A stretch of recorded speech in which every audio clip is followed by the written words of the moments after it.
তো আজকে তো আমার একটা নিমন্ত্রণ আছে, আর তার পুরো ব্লগটা তোমাদের সাথে আমি শেয়ার করব। যে আর তোমাদেরকে পুরোটা আমি শেয়ার করবো আজকে কি কি করবো সারাদিনে। তো এই গিফটটা নেওয়া হয়েছে পুচকেটার জন্য, একদম ছোট্ট বুনু একটা। দেখো, তারও তোমাদেরকে আমি ভালোভাবে দেখাচ্ছি। এই যে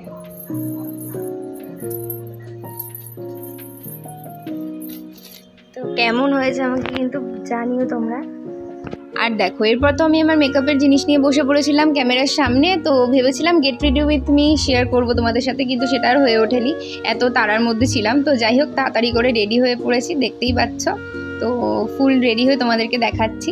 আর দেখো, এই যে লিপস্টিক পরেছি, আইলাইনার, কাজলটার মাস্কারাটাই শুধু দেওয়া হয়নি। তাছাড়া আসলে এতটা গরম পড়েছিল, তো সেই কারণে আমার প্ল্যান ছিল শাড়ি পরার আমার, কিন্তু সেটা আর এই গরমে হয়ে ওঠেনি। আর আজকে চলে গেছিলাম একটা অন্নপ্রাশনের ইনভিটেশনে, আর একদমই কাছের আমার পিসির মেয়ে, তো আমার দাদার মেয়ে, তো সেখানেই চলে গেছিলাম আমরা।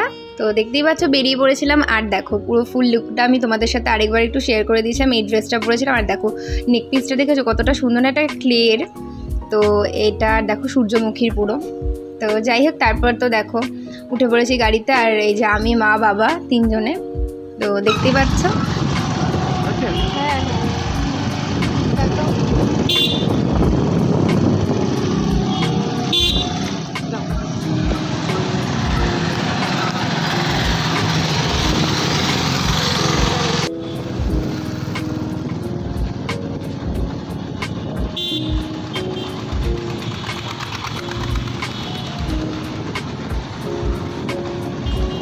আর এরপর তো দেখতে পাচ্ছ চলে এসেছি পিসির বাড়িতে, কিন্তু পিসির বাড়িতে অনুষ্ঠানটা আজকে হচ্ছে না, হচ্ছে একটা ভেন্যুতে। তো সেটাই আর কি। আর ফার্স্টে তো চলে এসেছিলাম কারণ রিচুয়ালসগুলো এখানেই হবে, তারপরে ভেন্যুতে ওখানে খাওয়া দাওয়ার অ্যারেঞ্জমেন্টটা করা হয়েছে। তো দেখতেই পাচ্ছ চলে এসেছি ঘরে। আর দেখো, এখন তো আমাদের একটু আসতে লেটই হয়ে গেছে, তো আশীর্বাদের জন্য বসে পড়েছে। আর দেখো, এখানে আমার পিসি তো পুরো নিয়ম টিয়ম বোঝাচ্ছে সবাইকে। তো যাই হোক, এখানে তো দিদুন আশীর্বাদ করলো। তো দেখো,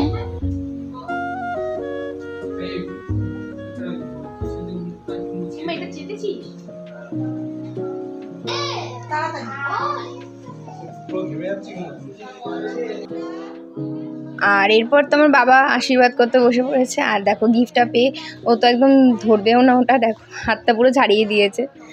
তো যাই হোক, আর তারপর তো আমার মাও আশীর্বাদ করে নিল। আর এরপর তো আমরা একদম তাড়াহুড়ো করে ভেন্যুতে চলে গেছিলাম, কারণ এখানে তো লোকজন আসা শুরু করে দিয়েছে সেই কারণে। আর দেখো, এই ভেন্যুতে হচ্ছে গৃহশ্রী।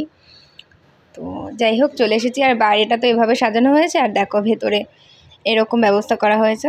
আর ও তো ঘুমাচ্ছে একদম ওর মামার কোলে। তো যাই হোক, তারপর তো তোমাদের একটু ঘুরে ঘুরে দেখাচ্ছিলাম খাওয়ার অ্যারেঞ্জমেন্টটা কোন দিকে হয়েছে, তো সেগুলোই আর কি।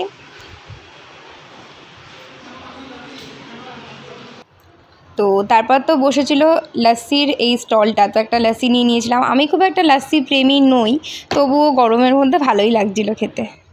আর এই যে ফ্যামিলি, আমার দাদা, বৌদি, ওর ছেলে আর মেয়ে।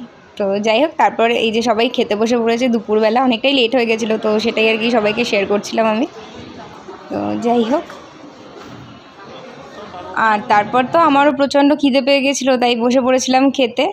আর দেখতেই পাচ্ছ, আর কী কী খাইয়েছে এর একটা শর্টস আমি আলাদা করে চ্যানেলে দিয়ে দেবো, তোমরা প্লিজ দেখে নিও। আর তাও আমি মেনু কার্ডটা শেয়ার করে দিচ্ছি, সেটা একটু দেখে নিও।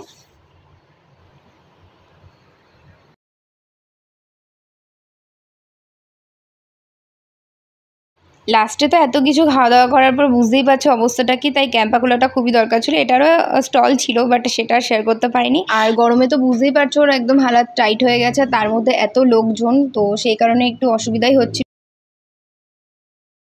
তো এরপর তো বিকেলবেলার দিকে বেরিয়ে পড়েছিলাম বাড়ির দিকে। তো আজকের দিনটা তো আমি এভাবেই কাটালাম, খুব সুন্দরভাবে মজা করে। তো তোমাদের কেমন লাগলো আজকের ভ্লগটা অবশ্যই কিন্তু কমেন্টে জানিও, আর ভালো লাগলে প্লিজ চ্যানেলটাকে সাবস্ক্রাইব করে দিও। তো টাটা, দেখা হচ্ছে নেক্সট ভ্লগে।